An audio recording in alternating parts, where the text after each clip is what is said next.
Well, hey, haters. What's going on, y'all? Just rolling solo dolo today.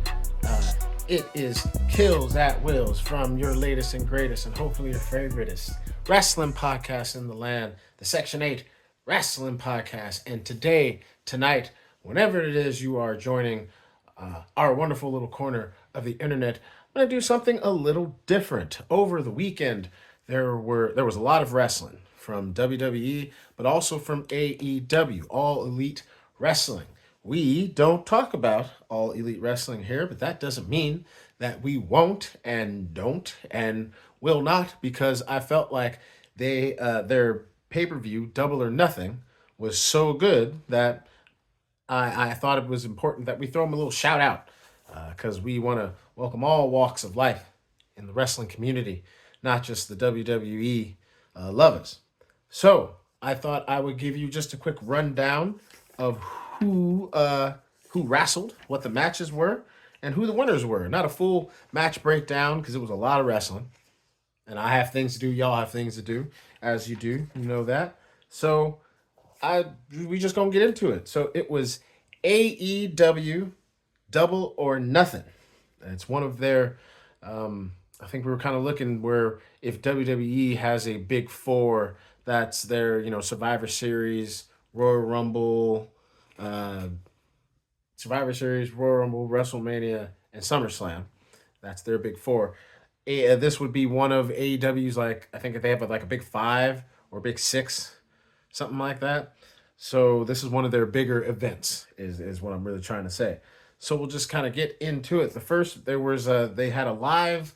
I think the first hour was a free, and then the rest was you had to get a pay-per-view, obviously. So the first three matches here were in the free hour. The first was a tag team match. It was a tag team, the Divine Dominion versus Zeta Steel and Viva Van. Divine Dominion is Megan Bain and Lena Cross. Divine Dominion have been a very dominant tag team, like the dominant tag team in the women's division. They've been the champions. They're two, like, one's 5'10" or 5'11", the other's 6 foot, and they're these, Divine Dominion. They're like Valkyrie-esque type tag team, really dominant, and they have this whole thing where you have to beat them in 5 minutes. So here, all you have to do is last. Well, not beat them. If you lasted 5 minutes, then you got a shot at the championship. Zeta Steel and Viva Van were close. They got it was 4 minutes and 46 seconds was the time. The winner is the Divine Dominion. Just a straightforward, not necessarily a squash match, but every time I've seen Divine Dominion get down, I wonder who's going to beat these women. They're two powerhouse women, and we'll see. Still rolling strong. Next, it was a bit of five. It was a 5-on-5 match. It was Death Riders versus the Ops. These are two teams, two factions. The Death Riders is a faction that I'm more familiar with than the Ops. I think the Ops is a great name for a faction. I think that's imaginative. The Death Riders are made of Claudio Castagnoli, Daniel Garcia, and Wheeler Yuta, and the Ops are made up of Anthony Bowens, Hook, Katsuyori Shibata. Oh God. Katsuyori Shibata. Boom. Got it.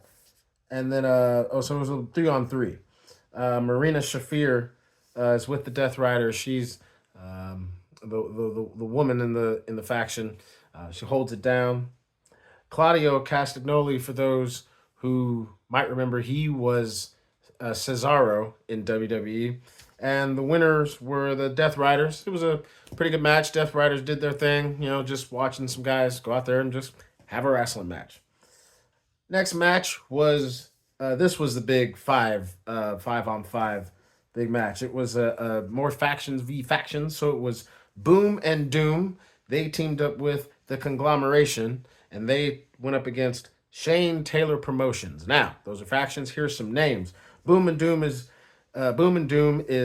Big Boom AJ and QT Marshall. And the Conglomeration, it's about 5 or 6 people in the Conglomeration, but wrestling here was Mark Briscoe, Freshly Squeezed, Orange Cassidy, and Roderick Strong.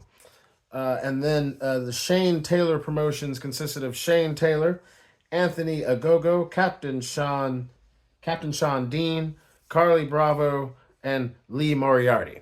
So, a lot of people out there. I didn't know most of the people. Some of the people I did know. The Rizzler came out this match. I guess he's a personality or kid. Does this is like his whole thing. Shout out to my boy Chava. He had to put me up on game because I don't know. I don't know if the youngins watch. I don't know. I didn't know about it. The winner was Boom and Doom and the conglomeration. Basically, the good guys won. For those who don't know, Orange Cassidy, he's the dude that wrestles. He puts his hands in his pocket and he does like these little half moves, and everybody kind of blows it up like it's this big thing. Like, oh, oh, oh. So it's pretty funny. You know, he's from wherever, ways, whatever.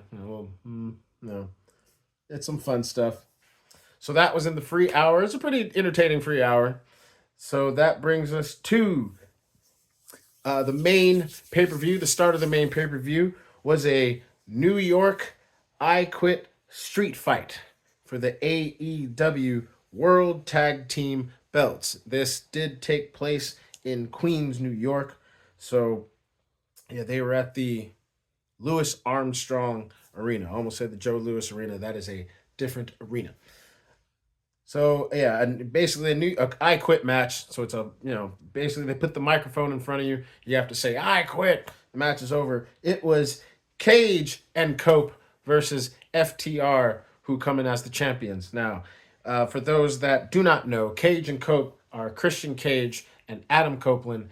That is Edge and Christian from the WWE, and then FTR is Dax Harwood, and Cash Wheeler, who were the revival in WWE. So it's a little kind of a WWE reunion.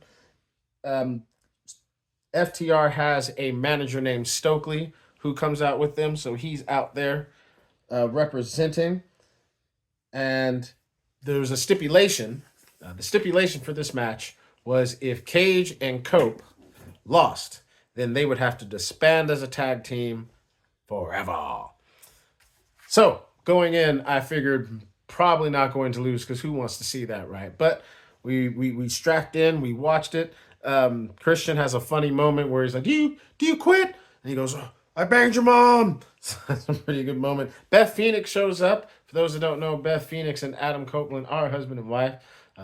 She was also in the WWE. She's here to help her husband out, so she shows up. That was very cool.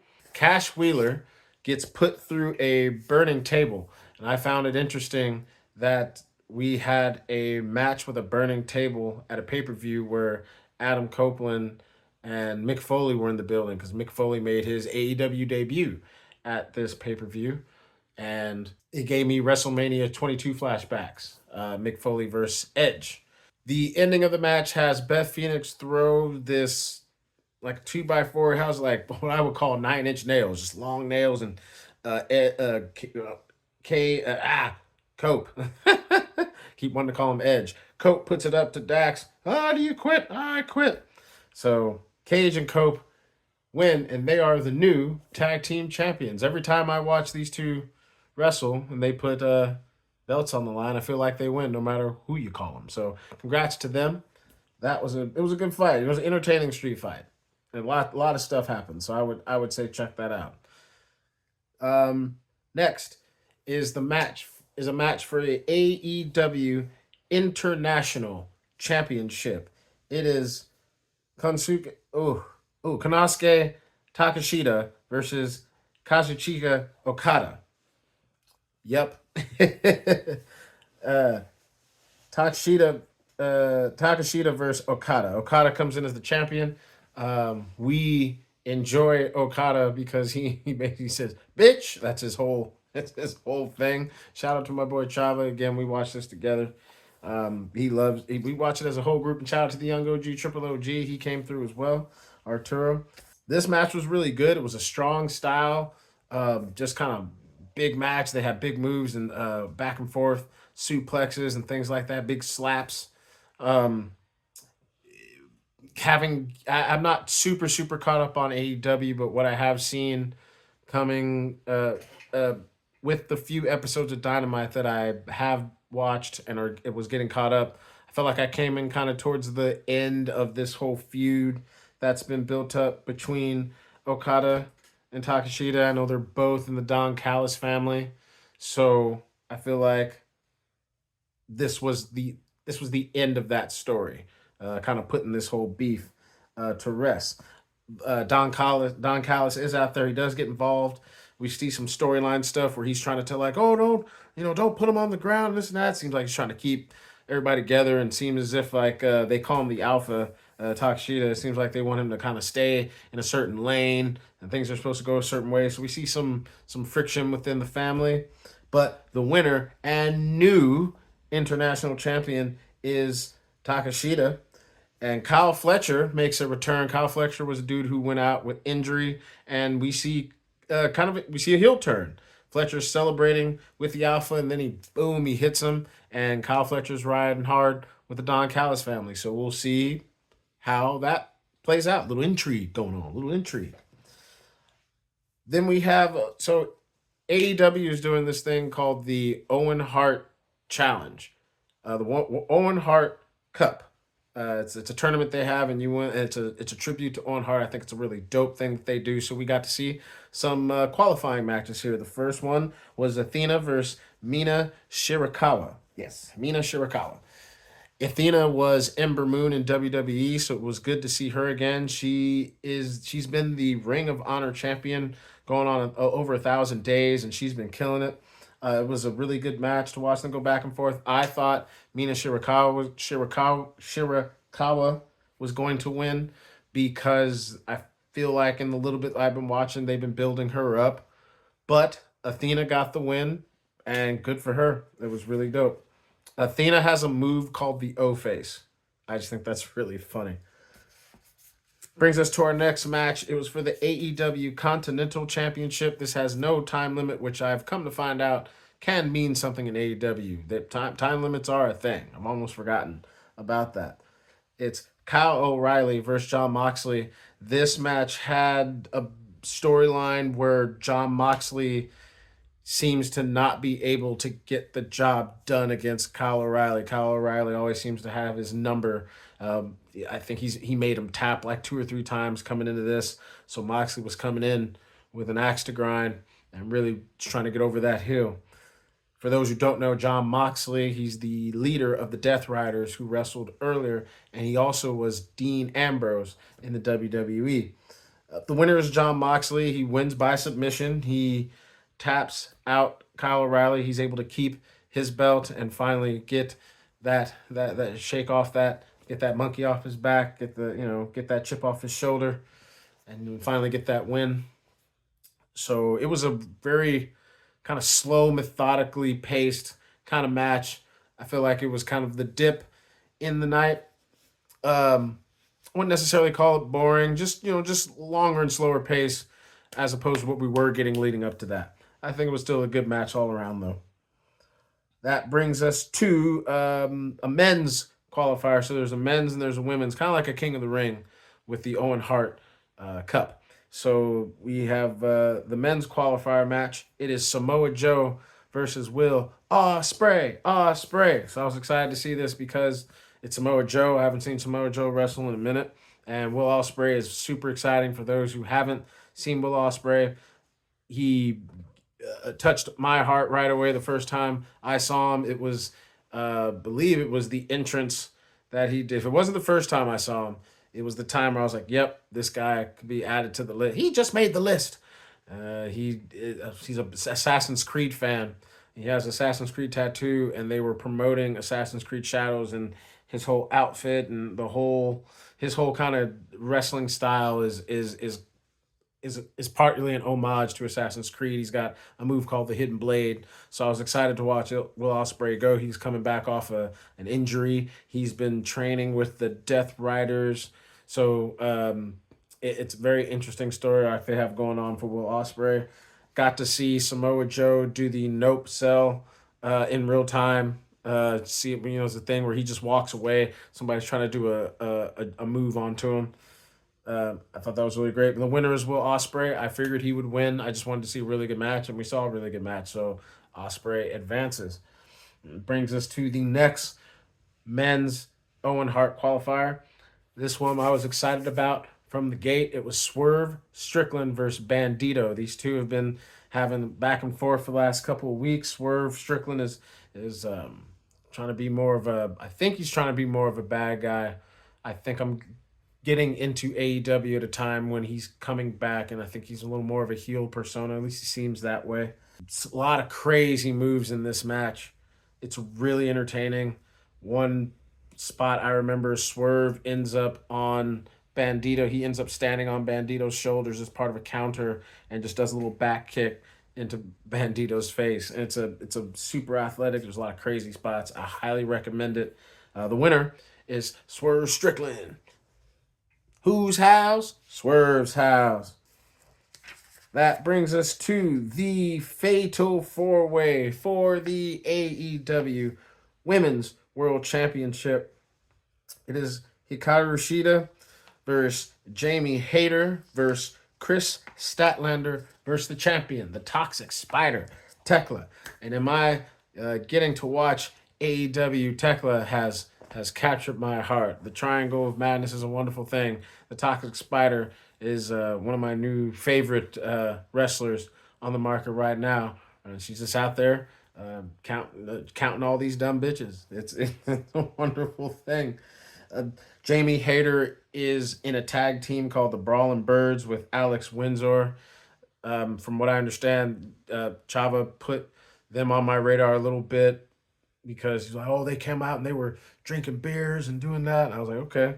So I'm kind of looking forward to a little more things with the Brawling Birds.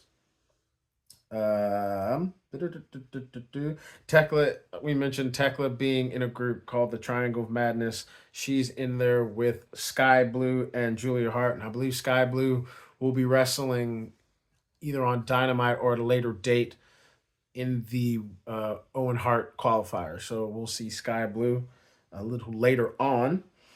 Statlander and Sheeta they were tag partners, but they've been kind of getting into it, and I knew coming in that they would have a falling out in the middle of the match, like they would cost each other the match somehow, and that's kind of what happened.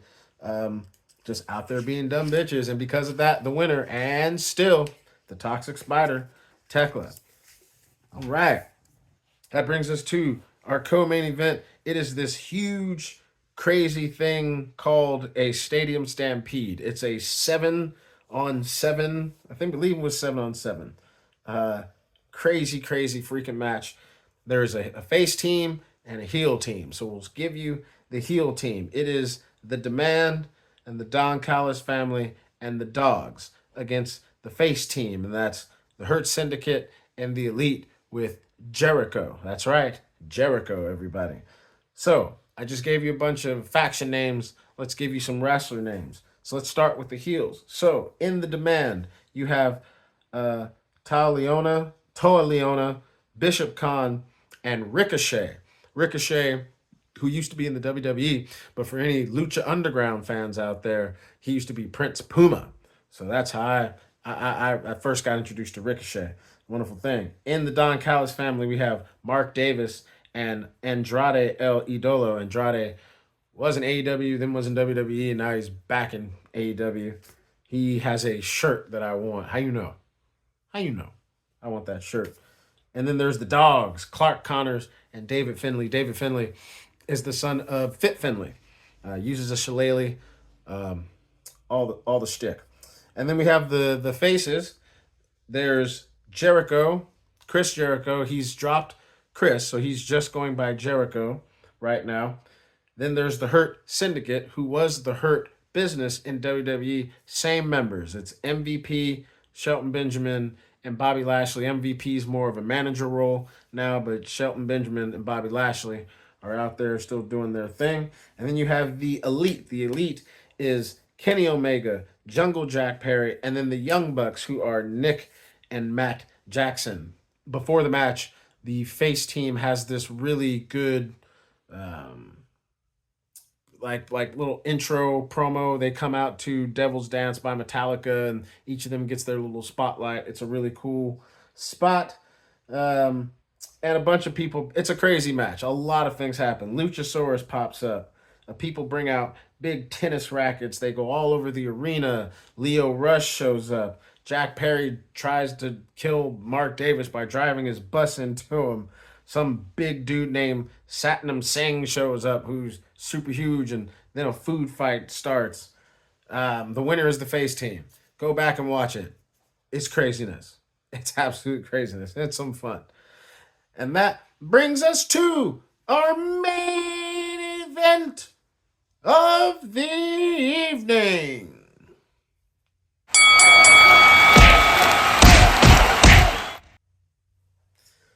Oh boy. Now, since we are talking about an AEW event, I do get to talk about my new favorite wrestler who's popped up on my radar in the past, maybe good 4, 5 months. There's a young man named Maxwell Jacob Friedman, MJF, and I know I'm late to the party, but I gotta say he's one of the best wrestlers out there. I think when it's all said and done, he's going to be one of the best of all time. He was an AEW champion at 27. He wears this ring that should have been like a yearly thing. It was kind of like their AEW's first tournament was this Dynamite ring, and he just kept winning it. So it's pretty much his ring now, synonymous with him. He had a feud with CM Punk when CM Punk was over there. He's a great talker, great wrestler. He's a super great heel, and just a really great. Go check him out. But he was fighting a young man named Darby Allin, who's MJF has been there from the beginning of AEW, and so is this young man Darby Allin. I know Darby Allin just by being Sting's protege. That's the Sting was his mentor, um, and he's got this just backyard wrestling. I don't care what I have to do I don't care what I have to put my body through as long as the fans are entertained. Um, I'm here for it. He's got paints half his face. He was kind of an underdog. He squash matched MJF to win the championship. So this is a rematch, and the only way that Darby Allin would face him is if he put up his hair. And so it was basically a head shaving match, and this match is so crazy. It's really well done. Darby Allin jumps from like the top of this balcony thing. He has this move called the coffin drop, and he just crosses his arm and just free falls. He falls onto MJF, and while MJF is laying on a table. Go watch it. It's a great main event. At the end, and new AEW World Champion, 3-time champion, MJF is back on top of the mountain. Big Hebrew, he's better than you, and you know it. He doesn't have time to deal with all you poors out there. Okay? Darby Allin got so much of my respect. The more I watch Darby Allin, the more I respect what he's willing to put himself through. He to entertain. He put himself through some real dangerous spots, and I think he even busted the back of his head open doing the big coffin drop. He does it for the love of the fans and I'm sure for the love of the sport. And he every time I watch Darby Allin, just boop boop boop boop, respect respect respect. They put Darby Allin on a stretcher. MJF poses with the championship over him while he's laying in the stretcher. It kind of reminded me of, I think he did that to Hangman Adam Page. Um, yeah, I think he did that to Hangman Adam Page when they did their whole Texas crazy fight. But Kevin Knight comes out, the Jet Kevin Knight, and we get to see a heel turn. Kevin Knight go on ahead and he jumps onto Darby Allin while he's on the stretcher.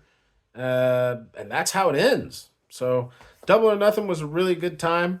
I look forward to watching more AEW events. We're actually going to be going to Forbidden Door. It's going to be coming to San Jose. That's the big crossover where AEW and New Japan Wrestling and I think Ring of Honor and just I think CML, I think a couple other people. That's going to be a good fun live event. We're going to go to that and going to start trying to check out Dynamite more and just checking out some more AEW. That was a really good event. I suggest everybody go on and check it out. So that's two solid events. There's Revolution and then this one, unless I'm missing one in the middle. But AEW's doing some good work. So that's it. I have things to do. Y'all have things to do. But before we go, hey, I guess I'll do it. Why don't y'all go ahead, hit that like and subscribe. Go ahead and comment down below. Tell us what you think of AEW. Are you watching? Are you only watching WWE? What else are you watching? What else should we check out? Let us know.